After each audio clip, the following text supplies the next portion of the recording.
دہریے کون ہیں؟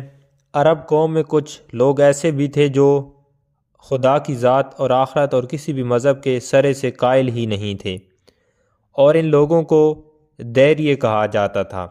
ان لوگوں کا عقیدہ تھا کہ اس دنیا کو چلانے والا یا تخلیق کرنے والا کوئی نہیں، بلکہ یہ خود بخود وجود میں آئی، اور اس دنیا میں جو کچھ ہو رہا ہے وہ خود بخود اور مسلسل ہو رہا ہے اور ہمیشہ ہوتا رہے گا۔ یہ لوگ دہریے تھے۔ یہ خیالات بہت ہی عجیب قسم کے تھے۔ وہ اللہ تعالیٰ کی ذات کو لوگوں کی طرح مانتے تھے۔ ان کا خیال تھا کہ فرشتے اللہ کی بیٹیاں اور بیٹے ہیں۔ ان لوگوں کا عقیدہ تھا کہ کائنات میں نور اور ظلمت کی طاقت باہم برسر پیکار ہے، اور یہ دونوں قوتیں یزدان اور اہرمن کی وجہ ہیں۔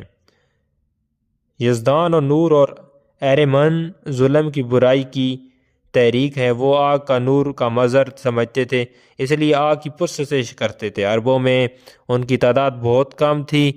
ان میں کچھ لوگوں کو مجوسی اور کچھ لوگوں کو پارسی کہا جاتا تھا۔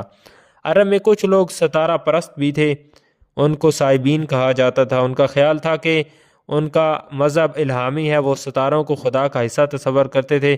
یہ لوگ 7 نمازیں پڑھتے اور ایک قمری مہینے کے روزے بھی رکھتے تھے۔ یہ لوگ خانہ کعبہ کی بہت عزت کرتے تھے۔ عرب میں کچھ ایسے لوگ بھی تھے جو بتوں سے نفرت کرتے تھے اور حضرت ابراہیم علیہ السلام کی تعلیمات پر عمل پیرا تھے، لیکن یہ لوگ بہت کم تھے۔ یہ لوگ اللہ تعالیٰ کو ایک مانتے،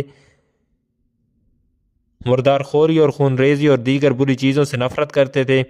ان میں چند یہ چیزیں تھیں کہ ورقہ بن نوفل، زید بن عمرو اور عبید اللہ بن ان میں چند یہ ہیں: ورقہ بن نوفل، زید بن عمرو اور عبید اللہ بن حبش وغیرہ۔